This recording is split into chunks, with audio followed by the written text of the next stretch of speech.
day fen de loolu moom xam naa ko waaye bu fekkee fenul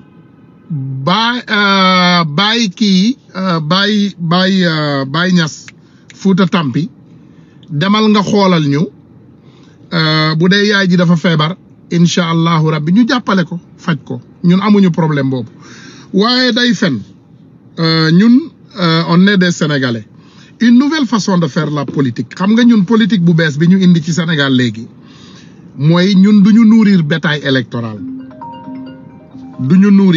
électoral maanaam ànduñu ci bétail électoral ñun ànduñu ci loo xam ne day yàq ab réew te ñoom ci loolu la ñuy dox ñoom ci li ñuy dox mooy yàq réew waxoon nañ leen ko nee nañ leen Ousmane Sonko képp koo xam ne yow da nga jóg nga ne sa mbir moom ci Ousmane Sonko nga ko teg xaaral sa jour ton jour viendra mais kii moom gëw ma ko moom lu mu la wax suba ba guddi jot 90% ay fen la donc du coup ñun duñu mel ni ñoom nag ñoom moroom la ñuy wut gis nga jël nañu suñu député bële Maimouna Dieye fële ci Mermoz ñu koy accuser ay fen parce que ñoom dañuy wut moroom ñoom toujours foo leen fekk rek ñu ngi wut moroom mooy comme ñoom luubal nañu suñu ay milliards yu bare te xam nañu ne amuñu fenn foo xam ne mën nañoo leeral milliards yooyu mujj gi ñu ngay jëfru ñu ngay jéem a accuser ay doomu sénégalais yu set yoo xam ne sénégalais yi dañu leen fal ci dëgg ñu leen di jéem a takkal seeni ay der ñoom ci loolu la ñuy dox.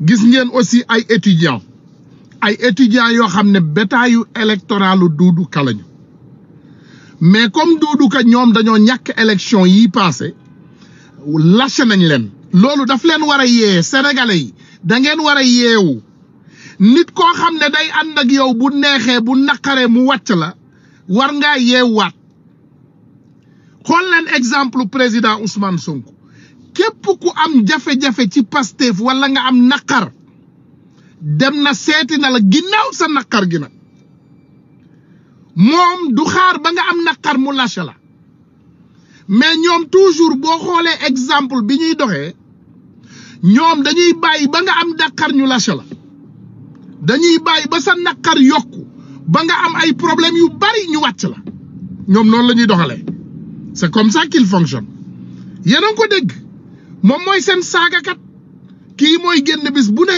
ak ñële di saaga yaayu jàmbur yi yow man ngaa saaga ay yaayu jàmbur yow nga ne yow sa yaay dafa feebar ba ñu koy solal perfusion xalaatal yaayu jàmbur yële ngay saaga bis bu ne yaayu jàmbur yële ngay yëkkati kàddu yi ñaaw wax nañ la lépp duñ ko laal am na loo xam ne ci àdduna bi laalaake la moo tax toujours du lépp ngay laal nee naa leen chacun aura son tour chez le coiffeur kenn ku nekk ci yéen dina am tuuram ci watkat bi man ngeen jàpp yaayu jàmbur yi di saaga suba ba guddi jot yéen ngeen bëgg a jël seen yaay yi laqafale sama yaay rek laa gëm sama yaay rek laa bëgg léegi yow bëgguloo sa yaay parce que ku bëgg sa yaay mënoo yendu suba ba ngoon jot di saaga ay yaayu jàmbur loolu mënta nekk mënuloo respecter sa yaay te ngay saaga yaayu jàmbur loolu moo lay wan ne amoo xam-xam parce que dañ la ne képp kuy saaga sa yaay rek yaayu tegoo saaga jàmbur yaayu jàmbur si sa yaay la saaga boobu di njëkke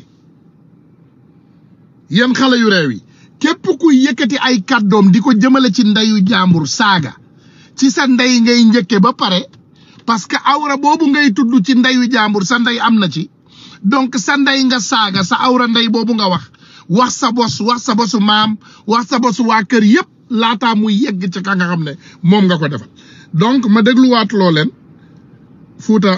Fouta Weli moom amul jom musul am joma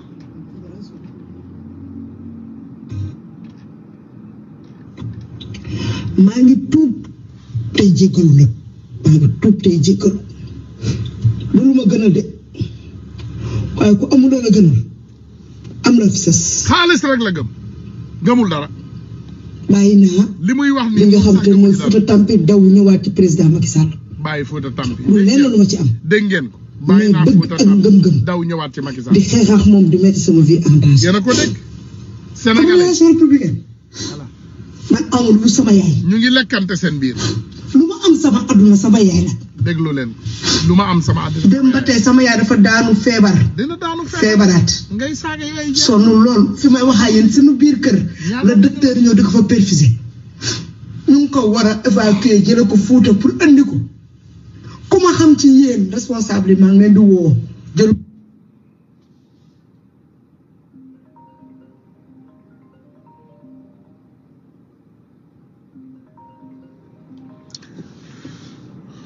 allo. allo. waaw sama sëriñ. no mbaɗɗa Tounkara. aɗa e jam. wallahi jam tan mbiɗa e jam mbiɗa selli. o huuɗaɗo ɗo mbiɗo nene makko no tampi e Fouta ɗum ko gonga. no ɗum woppuɓe ko kalata ɗum ɗo hennene. so wona ko kecce belle puyɗe o mi yiɗa ƴettade ni moi je n'aime pas insulter mais quand même bon te mbiɗa suivre laïquement.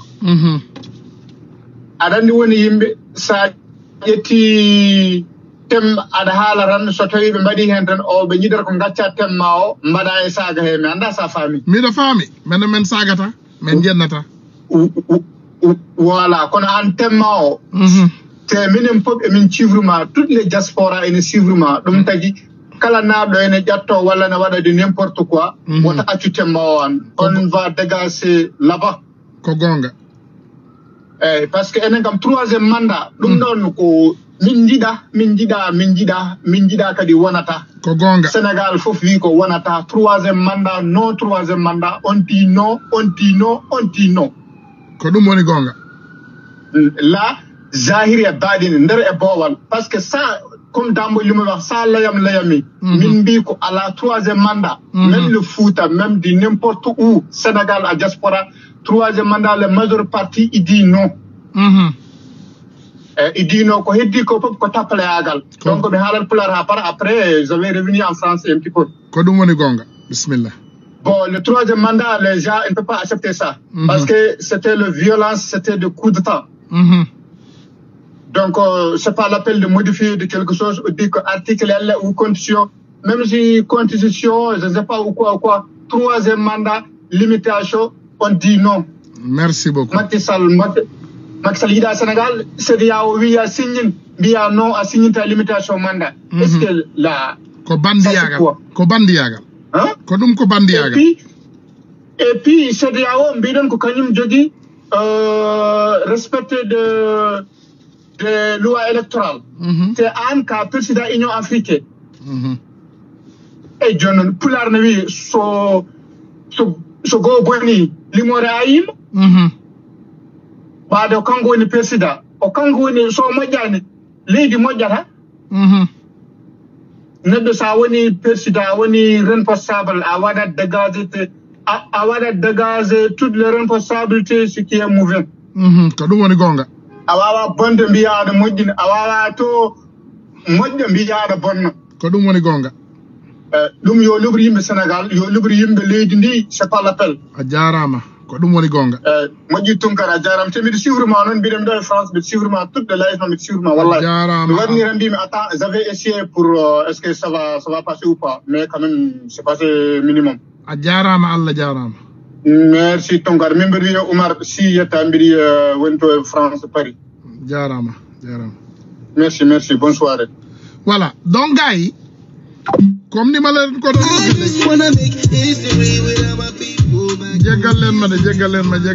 jéggal leen ma voilà maa ngi jéggalu baax a baax Apple Play bi comme boo ko coupé day dellu ci sa musique voilà merci ñu ñëwaat déglu ko la Macky Sall bi tuub tey jéggalu la tuub tey jéggalu mu ne mi ngay tuub tey jéggalu loolu ma gënal de ñàkk jom waaye ku amul la gënal am na fi sës maccuɗo an a baɗaka bàyyi naa li nga xam te mooy Fouta Tampi mu ne bàyyi na Fouta Tampi ñëwaat ci Macky Sall lu lenn lu ma ci am léegi moom newul Fouta Tampani waaye dafa bàyyi di xeex ak moom di mettre sama vie en danger. ñëw ci Macky Sall di xeex pour relation républicaine. sa vie nekkul en danger kenn du la man def dara sama yaay. lu ma am sama aduna sama yaay la. dégg ngeen ko. dem ba tey sama yaay dafa daanu feebar. feebaraat. sonn lool fi may waxaa yéen suñu biir kër. la docteur ñëw di ko fa perfuser. ñu ngi ko war a évacuer jële ko Fouta pour andi ko. ku ma xam ci yéen responsable yi maa ngi leen di woo. jëlu leen ma kenn jëlu ko kenn li may wax nag Matar Sène mën na maa seede. waaw. mais ma leen koy wax yéen autorité yi. kenn du la jël yéen ministre yi xaalisu tabaski ngay wër. yow président Macky Sall yéen DG yi. wallahi wal azim du ma yàlla du ma yàlla du ma xurub zaman mais sama yaay bu deewee ngeen négligé ko defalu leen ma dara ñaanu ma leen dërëm loolu jël leen ma sama yaay en charge audio bu ko neex na ko partage jël leen ma sama yaay en charge kenn si yéen faalewu ma barke baatu laa ilaha illallah wa rabbul kaaba sama yaay bu deewee barke salaatul fatiha yéen waa APR seen premier ennemi mooy doon man. kenn soxlaw la. seen premier ennemi mooy doon man Fatoumata Ndiaye Fouta Tampi. APR sax soxlaw la parce que boo leen seetaanee ba sama yaay dee ngeen négligé ko nii may wax ak yéen ngeen bay jël sama yaay enceinte. way gisuma dégguma ko du sama yaay. di sama lépp ma leen di woo di leen ñaan pour ngeen jëlee ma sama yaay enceinte jëlee ma ko Fouta évacuer ma ko jëlee ma ko enceinte ñaanu ma leen dërëm ba tey kenn réagir. léegi yéen a ko déggal seen bopp yéen a ko dégg mi ngi menacé waa Kaam moo tax lii ça doit nous servir de leçon ñun ñi nga xam ne dañu am lu ñu gëm te am ci pas-pas te am fu ñu teg suñu tànk lii daf ñu war a servir de leçon il faut nag ñu am lu ñu comprendre l'APR n'est pas nos ennemis c'est nos adversaires il faut ñun ñu xam loolu duñu suñu ay noon suñu ay adversaire lañu lâcheté bi nga xam ne mi ngi ci ñoom bu mu nekk ci ñun nañu setal suñu xol yi te ñuy doxu dëgg parce que yàlla dëgg la bëgg yàlla ñiy dëggu rek la àndal ñoom ci ñaawteef la ñuy dox suba ba guddi jot moo tax foo leen fekk ci naqar la ñuy nekk